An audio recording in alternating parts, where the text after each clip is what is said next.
Hair oil கடையில் போய் ஏறி இறங்கி காசு கொடுத்து வாங்குவீங்க. அதில் நம்ம நினச்ச மாதிரி உள்ள பெனிஃபிட்ஸ் இருக்கிறதுனா கூட நம்ம என்ன போட்டிருக்காங்கன்னு கூட தெரியாது.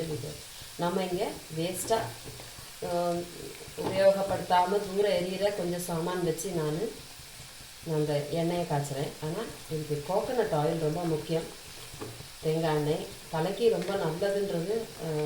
ஆவணக்கெண்ணெய், ஆலிவ் ஆயில், தேங்காய் எண்ணெய் இதெல்லாம் வந்து தலைக்கு ரொம்ப நல்லது. நல்ல முடியை நல்லா பாதுகாக்கக்கூடியது. டேண்ட்ரஃப் அந்த மாதிரி உடல் சூடை தணிக்கக்கூடிய எண்ணெய். இதுக்காக நம்ம தேய்க்கிறோன்னா கண்ணெரிச்சல், உடம்பு சூடு, வயிறு வலிக்கிறது அந்த மாதிரி ப்ராப்ளம்ஸ்க்கெல்லாம் வந்து நம்ம எண்ணெய் தேய்ச்சி குளிக்கிறது ரொம்ப நல்லது. அந்த எண்ணெய் வந்து பச்சை எண்ணெயாக இல்லாமல் நம்ம கொஞ்சம் லைட்டாக சூடாக்கி தேய்க்கிறது உண்டு. அதில் தேய்க்கும்போது அந்த எண்ணெய் வந்து சூடாக்கும் போது சும்மா காய்ச்சாமல் அதில் 2 ஜீரகமோ 2 மிளகோ பொரித்து அதை அந்த எண்ணெயை நல்லா தலையில் ஹாட் ஆயில் மசாஜ்னு சொல்லுவாங்க. அது அப்படி பழைய காலத்தில் உள்ளது தான், புதிய கண்டுபிடிப்போன்னு கிடையாது. பழைய காலத்துலேருந்தே பெண்களும் ஆண்களும் சரி சனிக்கிழமை வாரத்தில் 2 நாள் கொஞ்சம் எண்ணெயை சூடாக்கி தலையில் நல்லா வேர்க்கால்களில் படுற மாதிரி மெதுவாக மைல்டாக மசாஜ் பண்ணணும். பரபரப்பரான தேய்க்கக்கூடாது. தேய்ச்சா முடி வந்து வேர்க்கால் பிடுங்கிட்டு வந்துடும். முள்ள சௌமியமாக அது தலைமுடியில் இதை தேய்ச்சிட்டு வந்தோம்னா வேர்க்கால்கள் வழியாக இறங்கி உடம்பு சூட்டை தணிக்கும் போது நமக்கு முடி கொழிச்சல் அப்படிங்கிறது, முடி கொட்டுதல் குறையும். நம்ம பாடி ஹீட்னால தான் முடி கொட்டுறது. பாடி ஹீட்டு சமமாக இருந்தால் மட்டும்தான் பாடி ஹெல்த்தியாக இருக்கும். ஒரு ஹெல்த்தியான ஒரு பெண்ணோட தலைமுடி நல்ல நீளமாக வளரும். அவங்களுக்கு வந்து ஒல்லியாக இருப்பாங்க, ஆனால் அவங்களுக்கு நல்ல ஹெல்த்தியாக இருப்பாங்க. எல்லா இதுக்கு உடம்புக்கு தேவையான சமமாக இருக்கும். பாடி ஹீட் வந்து சமமாக இருக்கும். குளிரும் சூடும் எல்லாம் சமமாக இருக்கும். அவங்க சாப்பிட்ற உணவும் அப்படிப்பட்டதாக இருக்கும். அவங்களுக்கே தெரியாது. அவங்க நேச்சுரலாகவே அந்த மாதிரி ஒரு சமநிலையான ஒரு பாடி அமைப்பை கொண்டு இருப்பாங்க. மற்றவங்களுக்காக மற்ற தைராய்டு பேஷண்ட்ஸ் இருப்பாங்க, டயபெட்டிஸ் இருப்பாங்க, அவங்களுக்கெல்லாம் வந்து இந்த மாதிரி முடி கொட்டுற பிரச்சனை இருக்கும். அதுக்கு வேற ஒன்றும் பயப்பட வேண்டியதில்லை. நம்ம எக்ஸ்டர்னலாக கொஞ்சம் ஆயுர்வேத மூலிகைகள்லாம் இருக்குது. செடி கொடிகள்லாம் நிறைய மருந்து இருக்குது. அதை கண்டுபிடிச்சி நம்ம இந்த எண்ணெயில் போட்டு இதில் அரைச்சி வடை மாதிரி தட்டி கொஞ்சம் காய வச்சுட்டு மொத்தத்தையும் போட்டோம்னா நிறைய எண்ணெய் தேவைப்படும். 2 லிட்டர் எண்ணெயெல்லாம் தேவைப்படும். பெரிய உருளியில் வச்சு நிறைய எண்ணெயெல்லாம் காய்ச்சலாம். நிறைய பொருட்கள் போட்டு எண்ணெய் காய்ச்சறது இன்ன பொருள்னு கிடையாது. இப்போ நம்ம அடுக்கலையில் உபயோகிக்கிற மிளகு, சீரகம் தொடங்கி வெந்தயம் எல்லாமே எண்ணெய் காய்ச்சறதுக்குள்ளதான். கரிஞ்சீரகம், பின்ன பட்டை, இது மாதிரி எல்லாமே வந்து எண்ணெய் காய்ச்சறதுக்குள்ளது தான். அதே சமயம் பச்சை இலைகள்னு சேர்க்கும்போது கருவேப்பிலை, துளசி, இந்த கிருஷ்ண துளசியானால் ரொம்ப நல்லது. ராமர் துளசியும் சேர்த்துக்கலாம். பின்ன கருவேப்பிலை, துளசிங்கிறது நல்ல வாசனை மாத்திரம். அதை இப்போ சில எண்ணெய்களில் வாசனைக்காக பர்பஸில் யூஸ் பண்ணும்போது நம்ம துளசி மட்டும் நீங்கள் எண்ணெயில் காய்ச்சி தலையில் தேய்ச்சா ஜலதோஷம் பிடிக்காது. அதே சமயம் எண்ணெயும் நல்ல வாசனை நறுமணமாக இருக்கும். இதில் ஒரு நிறைய பொருட்கள் போடும்போது அந்த எண்ணெயோட வாசனை போயிடும். இப்போ வெங்காயம், வெந்தயம், கடுகு இதெல்லாம் போடும்போது நம்ம எப்படி புளிக்குழம்போட டேஸ்ட் வருமோ அந்த மாதிரி டேஸ்ட்டு மனமும் தலைமுடியில் இருந்ததுன்னா நமக்கு உடனே குளிக்க வேண்டியதாக இருக்கும். அதே சமயம் இந்த எண்ணெய் வாசனையாக கூட இருந்ததுன்னா முடியில் அப்ளை பண்ணிவிட்டு கான்ஃபிடென்ஸாக வெளியில் போகலாம். அதை வந்து ஷாம்பு போட்டு கழுகாமலே நம்ம ஜஸ்ட்டு பச்சை தண்ணியிலே கழுகினா கூட போதும், முடி நல்ல வாசனையாக இருக்கும். அப்போ அதனால ஒரு ஆயிரக்கணக்கான பொருள் போட்டு எண்ணெய் காய்ச்சலாம். இந்த பொருள் தான் போடணும் அப்படின்னு இல்லை. உடல் சூட்டை தணிக்கக்கூடிய வேர்லேருந்து, இலையிலேருந்து, பூக்கள், விதை அப்படின்னு எல்லா பாகங்களுமே நமக்கு எண்ணெய் காய்ச்சறதுக்கு யூஸ் பண்ணிக்கலாம். இப்போ மெயினாக நமக்கு கிடைக்கிற இன்க்ரீடியன்ட் எப்படியோ பல விதத்தில் நம்ம காய்ச்சி தலையில் தேய்ச்சிக்கலாம். இதில் நான் வந்து கையாந்தொரை சொல்லுவாங்க. கையுண்ணியம், மலையாளத்தில் கையுண்ணியம்னு சொல்லுவாங்க. அந்த கையுண்ணியத்தை வாங்கிட்டு வந்து நல்லா மண்ணெல்லாம் கழுகி அதை வந்து உள்ளரே சாப்பிடலாம் சொல்லுவாங்க. கையுண்ணியம் அப்படிங்கிறது அந்த இலை வந்து சமைச்சும் சாப்பிட்றாங்க. அதில் நிறைய கருகரான்னு போகும். நம்ம அது அரைச்சி தலையில் பச்சையாகவே தேய்ச்சிக்கிறது. பழைய காலத்தில் வந்து மோட்ரு பம்ப் செட்லலாம் அந்த கையுண்ணியம் அப்படிங்கிற இலை இருக்கும். அதை வந்து இந்த பாறைக்கல்லில் உரைச்சி தேய்ச்சி தலையில் தேய்ச்சிப்பாங்க. அது மாதிரி திருத்தாளி அப்படின்னு சொல்லிட்டு ஒரு திருத்தாளின்னு சொல்லிட்டு ஒரு பச்சிலை உண்டு, அதுவும் தலையில் தேய்ச்சி குளிக்கலாம். இது எல்லாமே உடல் சூட்டை கட்டுப்படுத்தினா நம்ம உடலில் இருக்கிற ராஜ உறுப்புகளாய லங்ஸு, ஹார்ட்டு, கிட்னி எல்லாத்துக்குமே நல்லது. அதெல்லாம் நல்லா இருந்து ட்ரைனேஜ் சிஸ்டம் நல்லா இருந்ததுன்னா, சுவாச மண்டலம் சரியாச்சுன்னா, நம்ம உடல் உறுப்புகள்லாம் நல்லா பத்திரமா இருந்துச்சுன்னா முடி தானே வளரும். அதனால தான் கால்சியம் டெஃபிஷியன்சி அந்த மாதிரி எல்லாமே மொத்தத்திலே பாடி நல்லா இருந்தால் மட்டும்தான் முடி வளரும். பின்ன அதுக்கு தலைமுடிக்கு தனியாக நீங்கள் கவனிச்சா ஒன்றும் நடக்காது. ஆனால் உடம்பு மொத்தத்துக்கும் பயனுள்ள ரீதியில் தான் நம்ம எண்ணெய் தயார் பண்ணணும். இப்போ கோகோனட் ஆயில் இருக்குது, அது தேங்காய் பால்லேருந்து எடுக்கிறோன்றது நல்லா தெரியும். தேங்காய் பால் ரொம்ப உத்தமமான ஒரு பொருள். அது தேங்காய் பால் வச்சு ஆப்பமெல்லாம் செஞ்சு சாப்பிட்றதுக்குன்னா வயிற்றில் இருக்கிற சூடு குறையறதுக்காக. அதுலேயும் ஒரு நெய் இருக்குது, தேங்காயிலையும் ஒரு நெய் இருக்குது, அதான் எண்ணெய், எண்ணெய், அதான் எண்ணெய் அப்படிங்கிறது. அப்போ அந்த விதைகள்லேருந்து எடுக்கக்கூடிய எல்லாமே நெய் தான். நம்ம பால்லேருந்து எடுக்கக்கூடிய நெய் எப்படியோ அதே மாதிரி தான் தேங்காய் பால்லேருந்து எடுக்கக்கூடியது. அதனால தான் நம்ம காய்ச்சறதுக்கு மெயினாக தேங்காய் எண்ணெய் பயன்படுத்துகிறோம். இந்த தேங்காய் எண்ணெய் உடம்புக்கு ஒரு வாசனை, இந்த மாதிரி வாசனைங்கிற ஒரு விதத்தில் பார்த்தா கூட நல்ல வாசனையாக இருக்குது. அதனால தான் தேங்காய் நம்ம யூஸ் பண்ணுறோம். அப்புறம் லைட் வெயிட்டாகவும் இருக்குது. ஃபாரினில் இருக்கவங்கெல்லாம் ஒலிவ் ஆயில் யூஸ் பண்ணுவாங்க, 7 ஆயில்ஸ் அப்படின்லாம் அட்ராக்டிவாக போடுவாங்க. அந்த 7 ஆயில்ஸுங்கிறது வந்து நமக்கு எல்லா வாசனையும் நமக்கு ஒத்து வராது. நம்ம ஊரில் கிடைக்கப்பட்டது தேங்காய் எண்ணெய் தான், அது நம்ம யூஸ் பண்ணிக்கலாம். நல்லெண்ணெயில் சில பேர் எண்ணெய் காய்ச்சுவாங்க, விளக்கெண்ணெயில் எண்ணெய் காய்ச்சுவாங்க. அப்போ அந்த எண்ணெயோட கொஞ்சம் திக்னஸ் ஜாஸ்தியாக இருக்கும். வியாபார நோக்கத்தோடு செய்கிறவங்க விளக்கெண்ணெய், இந்த மாதிரி 7 ஆயில்ஸ்னு சொல்கிறதுல ஜூஜுபா ஆயில், ஆலிவ் ஆயில், விளக்கெண்ணெய், அந்த மாதிரி இழுப்ப எண்ணெய்ன்னு சொல்லிட்டு எல்லா எண்ணெயும் சேர்த்துருவாங்க. அதனால் நம்ம வீட்டில் வந்து முடிக்கு ரொம்ப துர்நாற்றம் வீசக்கூடிய அளவுக்குள்ள எண்ணெய்கள் எல்லாம் தேய்க்காமல் ஜஸ்ட்டு அதிகம் மைல்டு ஸ்மெல்லாக இருக்கிற தேங்காய் எண்ணெயை தேய்ச்சிக்கலாம். இப்போ இந்த தேங்காய் எண்ணெயில் நம்ம என்ன பொருள் போடலாம்? இப்போ ரோஜாப்பூ கிடச்சிதா, ரோஜாப்பூ போட்டு எண்ணெய் காய்ச்சலாம். துளசி கிடச்சிதா, துளசி போட்டு எண்ணெய் காய்ச்சலாம். கருவேப்பிலை கிடச்சிதா, கருவேப்பிலை போட்டு எண்ணெய் காய்ச்சலாம். எந்த பொருளுமே வந்து உடம்புக்காக தான் நம்ம எண்ணெயில் சேர்த்து தலையில் தேய்ச்சிக்கிறோம், முடிக்காக தனியாக கிடையாது. முடிக்காகன்னு சொல்லி பார்க்கும்போதும் நம்ம என்ன பண்ணுறோம், அந்த உடம்புக்கான சக்திகளை தான் ட்ரான்ஸ்ஃபர் பண்ணுறோம். இப்போ உடம்புல டைஜஷன் ப்ராப்ளம் கரெக்டாக இருக்கிறதுக்கு டிப்ரெஷன், ஸ்ட்ரெஸ்ஸு, நிறைய கவலை இதெல்லாம் படுறதுனால தான் முடியெல்லாம் கொட்டுது. ஸ்ட்ரெஸ் இருந்ததுன்னா பிபி கூடும், பின்ன சுகர் கூடும் இல்லையா? அதனால் நம்ம வந்து டெய்லி பழங்கள்லாம் சாப்பிடணும்னு தெரிஞ்சாலும் யாரும் பழம் சாப்பிட்றது இல்லை, ஏதோ பசிக்காதா சாப்பிட்டுட்டு போய்டுறோம் இல்லையா? அதனால் எண்ணெயில் வந்து இப்போ நான் வந்து இதில் சேர்த்துருக்கிறது கையாந்துறை அப்படின்னு ஒரு கட்டு வாங்கினேன். அப்புறம் கிருஷ்ண துளசி ஒரு கட்டு வாங்கினேன். அதுக்கப்புறம் இந்த பொன்னாங்கண்ணின்னு ஒரு இலை இருக்குது, கீரை. இந்த கீரைக்காரங்க தான் அதை கொண்டு வந்தாங்க. நான் அது 3மே வாங்கி ரொம்ப வேலையாக போச்சு. அன்றைக்கி உட்காந்து சின்ன சின்ன இலை, மருதாணி இலை மாதிரி குட்டி குட்டியாக இருக்கும், எல்லாத்தையும் பறித்து கழுகி காய வச்சு, அப்புறமா அதை வந்து மிக்சியில் நல்லா அரைச்சி அதை வடை மாதிரி தட்டி காய வச்சு வச்சுருந்தேன். அது பூத்து போகாமல் கரப்பாம்பூச்சிக்கிட்ட இருந்தெல்லாம் காப்பாற்றி ரொம்ப கஷ்டம். அந்த வடையை தட்டி இதை வச்சுருக்கேன். நல்லா இறுகி பாறை மாதிரி ஆயிடுச்சு இந்த வடை. நம்ம எந்த பொருளுமே ஜாஸ்தி கிடச்சிதுன்னா உடனே அவ்வளோ எண்ணெய் கிடைக்கிறதுக்கு வாய்ப்பு இல்லை. அதனால என்ன செய்யலான்னா, ஜாஸ்தி கிடச்சிதுன்னா இப்போ துளசி, கருவேப்பிலை, கையாந்துறை, பொன்னாங்கண்ணி இலை எல்லாம் இருக்குது, வல்லாரைக்கீரை எல்லாமே நல்லது தான் முடிக்கு. அப்போ அதை அரைச்சி வடை ஒரு உருண்டை மாதிரி தட்டி சின்னதாக வடை தட்டி வெயிலில் கொஞ்சம் காய வச்சுட்டு அதை எடுத்து டப்பாக்குள்ளே போட்டு வச்சுட்டு எப்போயெல்லாம் எண்ணெய் காய்ச்சணும்னு தோணுறதோ அப்போல்லாம் அந்த எண்ணெயை லைட்டாக வந்து சூடு பண்ணிவிட்டு அதை போட்டுட்டோன்னா அதில் இருக்கிற எசன்ஸ் எல்லாம் இதுக்குள்ளே இறங்கும். அதுதான் எண்ணெய் காய்ச்சும் முறை. இது அப்படியே வடிகட்டி எடுத்துக்கலாம். இப்போ இது ஒரு பச்சை கலர் கொடுக்கறது. இதில் நான் வந்து சுவாமிக்காக வாங்கினா துளசி இருந்தது, ராமர் துளசி, அது நல்லா கழுவி சுத்தம் பண்ணி அதில் வந்து சேர்த்துருக்கேன், அரைச்சி சேர்த்துருக்கேன். பின்ன கொஞ்சம் ரோஜா பூ இருந்தது, அது வாசனைக்காக. நம்ம வந்து தலைமுடிக்கு பூ வச்சுக்கிட்டு போனால், ஒரு பூ வச்சுட்டு போனாலே அப்படியே கீழே கொட்டி போயிடும். முல்லைப்பூ மனம் வாசனை கொடுக்கும். இப்போ முல்லைப்பூ இருந்ததுன்னா அதுவும் கூட போட்டு காய்ச்சலாம்.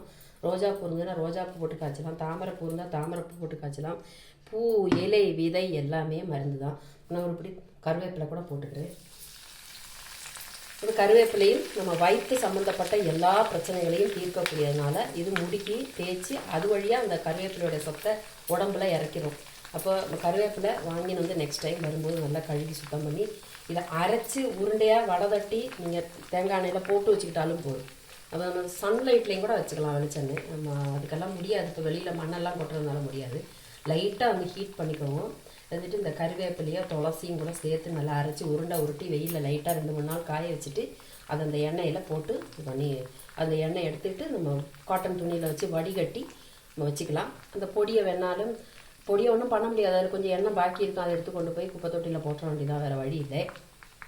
ஓகே, இந்த பச்சிலைகள் இப்படி வந்து நம்ம அதிகமாக யூஸ் பண்ணுறத பழக்கமாக்கிக்கணும். இதுதான் ஹேர் ஆயில் செய்கிறவங்க 18 மூலிகை, 40 மூலிகை, 100 மூலிகை, 102 மூலிகைலாம் சொல்லி நம்மகிட்ட விற்கிறாங்க. அதெல்லாம் ரொம்ப காஸ்ட்லி. அது மட்டும் இல்லை, வெறும் சத்து மட்டும் இருந்தால் எண்ணெய் ஆகாது. எண்ணெய் அதுக்கு தகுந்த மாதிரி எண்ணெயும் விடணும். எண்ணெய் நிறைய இருந்தால் தான், இல்லாட்டினா அந்த சத்து மட்டுமே நிறைஞ்சு குப்பை ஜாஸ்தியாகும். நிறைய பொருள் கிடச்சிதுன்னு ஒற்றை டைமில் எல்லாத்தையும் போட்டோம்னாலும் இந்த எண்ணெய் நமக்கு பத்தாதுல, அப்போ நமக்கு பெரிய லெவலில் காய்ச்ச வேண்டியதாக இருக்கும். அதனால் அப்பப்போ தேவைப்படுற எண்ணெயை அப்பப்போ காய்ச்சிக்கிட்டிங்கன்னா இந்த பூப்பல் இந்த மாதிரி கெட்டு போகாமல் இருக்கிறதுக்கு நல்லது. இப்போ இதில் நம்ம வந்து பேன் வராமல் இருக்கிறதுக்கு வேப்பிலை சேர்க்கலாம். வேப்பிலையும் சூடத்தில் வந்து கொஞ்சம் பொடி பண்ணி, இப்போ மெழுகு இல்லாத நல்ல ஒரு ஒரிஜினல் சூடம் அப்படியானா அதில் ஒரு துண்டும் பொடி பண்ணி இதில் போட்டுக்கலாம். அது வந்து சூடாக்கணும்னு அவசியம் இல்லை. லாஸ்ட்டு நல்லா கொஞ்சம் எல்லாம் காய்ச்சினதுக்கப்புறம் கொஞ்சம் சூடு ஆறுனதுக்கப்புறமே பச்சை கற்பூரத்தையும் வேப்பிலையும் பச்சை கற்பூரமும் போட்டிங்கன்னா பேன் வராது. அது மாதிரி டேண்ட்ரஃப் வராமல் இருக்கிறதுக்கு வேறு ஒன்றும் இல்லை, டெய்லி ஹேர் வாஷ் பண்ணால் போதும். அதுக்கு ஒரு தடவையும் ஹேர் வாஷ் பண்ணும்போது ஷாம்பு யூஸ் பண்ணணும்னு இல்லை. ஆனால் பச்சை தண்ணியில் கழுகினாலே அந்த தூசி தும்படையெல்லாம் போயிடும். எண்ணெய் தேய்ச்சி குளிக்கிறப்ப லைட்டாக கஞ்சி தேய்ச்சி குளித்தா அந்த எண்ணெய் போயிடும். அப்போ அந்த முடிக்கு வந்து தண்ணியும் எண்ணெயும் தான் முக்கியம். அது எந்த எண்ணெய்ன்னு சொன்னால் தேங்காய் எண்ணெய் நல்லது. நல்லெண்ணெயும் நீங்கள் சூடு உடம்புல உஷ்ணம் போகிறதுக்கு நல்லெண்ணெயை தலையிலையும் வயரை சுற்றியும் நல்லெண்ணெயை வச்சு நல்லா தேய்ச்சிங்கன்னா உடம்புல இருக்க ஹீட்டு, இந்த பஞ்சாக்னிங்கிற இடம் அந்த வயறு தான், அங்கே தான் எல்லாமே நடக்கிறது, விஷம் எல்லாமே முறிக்கப்படுது. அதனால் அந்த இடத்துல நல்ல குளிர்ச்சி வேணும். மெஷின் ஹீட்டாக இருக்கும் இல்லையா, அந்த ஹீட்டாக இருக்கிற மெஷின் இருக்க இடத்துல எண்ணெய் தேய்ச்சி நம்ம லூப்ரிகண்ட் பண்ணுற மாதிரி தான் அந்த எண்ணெய் ஸ்கின் வழியாக உள்ளார போய் அதோட வேலையை நம்ம செய்ய ஆரம்பிக்கும். அப்போ எண்ணெய் நான் காய்ச்சிருக்கேன் பாருங்கள், சிம்பிளாக தான், வேற ஒன்றும் இல்லை. பப்படம் காய்ச்சற அதே ரீதி தான், வடை போடுற அதே ரீதி தான். நம்ம என்ன வேணால் பொருள் யூஸ் பண்ணிக்கலாம். எண்ணெய்க்கு இந்த பொருள் தான் யூஸ் பண்ணதில்லை. நமக்கு எது தேவை, உடல் உஷ்ணத்தை தீக்கணுமா, 2 வெந்தயத்தை போட்டு எண்ணெய் காய்ச்சலாம். இல்லைனா நல்லா சூடாக்கி எண்ணெயை வச்சுட்டு அதில் 1 ஸ்பூன் வெந்தயத்தை போட்டு வச்சுட்டாலும் போதும். அதில் இருக்க எசன்ஸ் அப்படியே இறங்கிக்கிட்டே இருக்கும். காரணம் வறக்கிறப்ப ஒரு புளிக்குழம்போட ஒரு வாசனை வரும், அது பிடிக்காது எல்லாருக்கும். புளிக்குழம்பு தூக்கி தலையில் தேய்க்கிற மாதிரி இருக்கும். வெங்காயமும் நீங்கள் இந்த வெந்தயமும் கூட போட்டு நம்ம காய்ச்சும் போது, கருவேப்பிலை, வெந்தயம், அந்த வெங்காயம் இது 3 போட்டு காய்ச்சும் போது புளிக்குழம்போட டேஸ்ட்டு வரும். அப்போ அது தலையில் தேய்க்கும் போது மாதிரி வாடை நம்மளால் தாங்க முடியாது. அப்போ வாசனை உள்ள தைலம் அப்படிங்கிறது நம்ம ஆஃப்டர் ஹேர் வாஷ் நம்ம ஜஸ்ட்டு தலைமுடி பின்னிக்கிறதுக்காக அப்படின்னாக்கா தேங்காய் எண்ணெய் நிறைய விட்டு, ஒரு 1/2 லிட்டர் தேங்காய் எண்ணெய் விட்டு அதில் 1 பிடி கருவேப்பிலையும் 1 பிடி துளசியும், பின்ன ஏதாவது பூக்கள் கிடச்சா அந்த பூக்கள் நல்லா சுத்தம் பண்ணி ரெடியாக வச்சுருந்தாக்கா அந்த பூக்களையும் போட்டு அந்த எண்ணெயை அந்த லைட்டாக அந்த எசன்ஸை இறங்கினதுக்கப்புறம் அதை வடிகட்டி ஒரு பாட்டிலில் நல்லா அன்றைக்கி பூரா நைட்டு பூரா அப்படியே வச்சுருக்க சொல்லுவாங்க அந்த எசன்ஸ் இறங்கிறதுக்காக. நான் அப்போமே வடிகட்டிடுவேன். ஏன்னா இடம் நமக்கு எங்கே வச்சாலும் அது தூசி விழுந்துடும், அதனால நான் அப்போமே வடிகட்டிடுவேன்.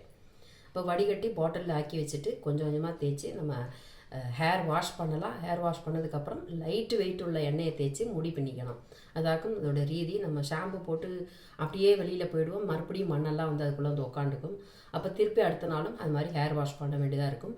டெய்லி ஹேர் வாஷ் பண்ணும்போது சில பேருக்கு சைனஸ் உள்ளவங்களுக்கு பிடிக்காது, காதில் எல்லாம் பழுத்துரும். அப்போ இந்த காது பழுத்தவங்களுக்கு இந்த எண்ணெயில் 1 சொட்டு எடுத்து காதுக்குள்ளே விடலாம். குளிக்கிறதுக்கு முன்னாடி காதுக்குள்ளே 2 சொட்டு எண்ணெய் இளம் சூடாக இருக்கும்போது 2 சொட்டு எண்ணெய் வந்து காதுக்குள்ளே விடலாம். அப்போ அந்த தண்ணி போகும்போது அது அப்படியே தொடாமல் வெளியில் வந்துடும். காதுக்குள்ளே தண்ணி போகிறதுனால மட்டும்தான் நமக்கு காதில் பழுப்பு, மூக்கில் பழுப்பு, மண்டையில் பழுப்பு, மயக்கம், தலை சுத்தல் இதெல்லாம் வர்றது. அப்போ அதனால் காதுக்குள்ளார சின்னதாக துண்டு இருக்கு இல்லையா, துண்டில் இருக்கிற மொனை வச்சு சாதாரண மூக்கிலெல்லாம் விடுவா, காதுலெல்லாம் விட்டு லைட்டாக அந்த தண்ணி அப்படியே ஒப்பி எடுத்துருவாங்க சிந்தாமல் சிதறாமல். ஏன்னா பட்ஸ் எல்லாம் வந்து அந்த பட்ஸை வச்சு திருகும்போது சிலப்போ புண்ணாயிடும். காதோட உள்பாகங்கிறது உள்ள ஜவ்வுகள்லாம் இருக்குது, மைனோட்டு எலும்புகள் இருக்குது, அதே சமயம் ஜவ்வும் இருக்குது.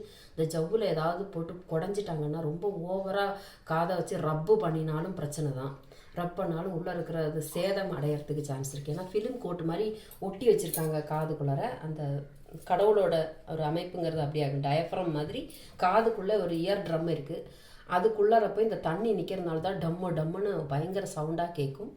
அந்த இயர் ட்ரம்மில் இருக்கிற தண்ணியை நீட்டாக சிந்தாமல் சிதறாமல் வெளியில் எடுக்கணும்னா முதல்ல சாஞ்சிக்கலாம்.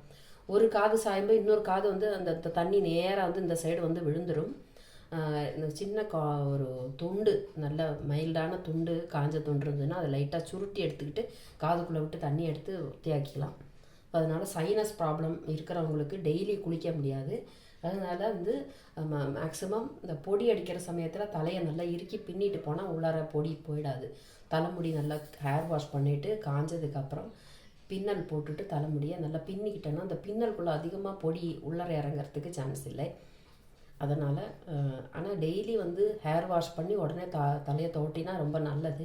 ஜஸ்ட் இந்த தேங்காய் எண்ணெய் அதிகம் குப்பைகள்லாம் வாரி போட்டு எண்ணெய் காய்ச்சாமல் ஒரு தடவை ஒரு எண்ணெய், இல்லாட்டினா எல்லாத்தையும் சேர்த்து போட்டு அரைச்சி வடை தட்டி கூட நம்ம எண்ணெயில் போட்டு காய்ச்சி எடுத்துக்கலாம்.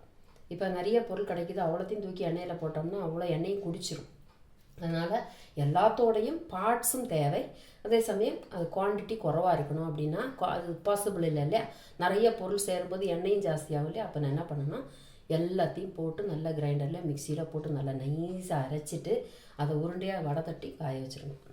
அதுக்கப்புறம் ஒரு சின்ன பொட்டு அது வந்து ஒரு வடையிலேருந்து ஒரு ஹாஃப் பிடிச்சி பொடி பண்ணி இப்படி கையால் அப்படி பொடி பண்ணி நம்ம அந்த தேங்காய் எண்ணெயில் காய்ச்சி வடிகட்டி தலையில் யூஸ் பண்ணிக்கலாம். ரொம்ப ஈஸியாக இருக்கும். ஒரே ஒரு தடவை பாடுபட்டால் போகும்.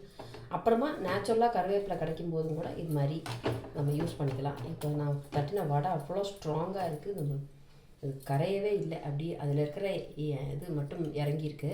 நான் இதில் வந்து கருவேப்பிலை, துளசி,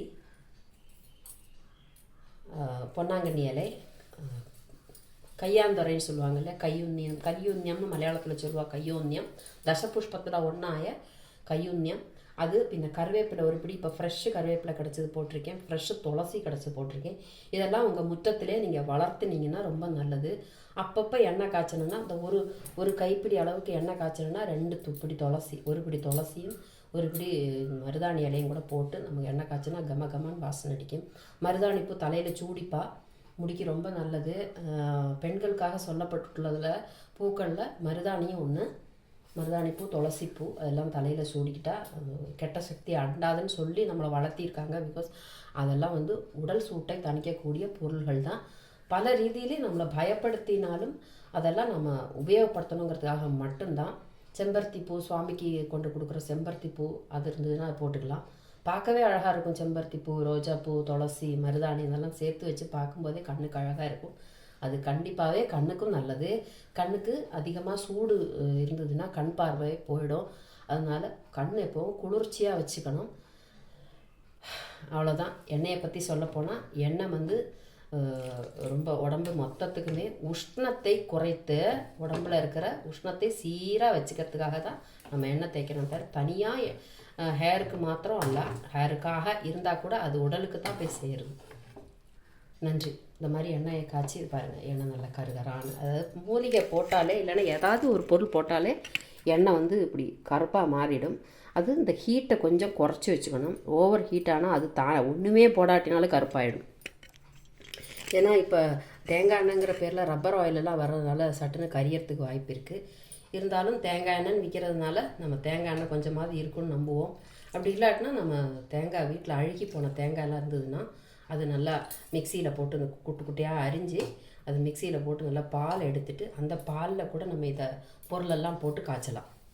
தேங்காய் பால் எடுத்து அதில் கூட துளசியை போட்டு டைரெக்டாக காய்ச்சணுன்னா துளசியில் இருக்க எசன்ஸும் தேங்காய் பாலும் கூட சேர்ந்து வெந்து அதுவே ஒரு எண்ணெயாக மாறிடும். அந்த எண்ணெயை எடுத்து நம்ம யூஸ் பண்ணால் நல்ல கமகமான வாசனை இருக்கும். அழுகின தேங்காய்னு சொல்லி அதையும் தூர போட வேண்டாம். காரணம் கொஞ்சமாக யூசேஜுக்கு, அதெல்லாம் நிறைய நாள் வச்சுக்க முடியாது, கொஞ்ச நாள் வச்சுக்கலாம். அதில் அந்த ஒரு மிளகு, ஒரு பிடி ஜீரகமும் போட்டு காய்ச்சினிங்கன்னா, மிளகு ஜீரகம் போட்டு காய்ச்சினா அது மட்டுமே குழந்தைகளுக்கெல்லாம் உடம்புல எல்லாமே தேய்ச்சி குளிக்கலாம். ஏன்னா சீரகம் அப்படிங்கிறது உடம்புக்கு மொத்தமுமே எல்லாத்துக்கும் நல்லது. ஸோ இந்த மாதிரி எண்ணெயை காய்ச்சி ஃபில்டர் பண்ணி நீங்கள் உபயோகப்படுத்துங்க. தலையில் உச்சந்தலையில் லைட்டாக வச்சுக்கிட்டு குளிச்சுட்டு நல்லா தொடச்சிக்கணும்.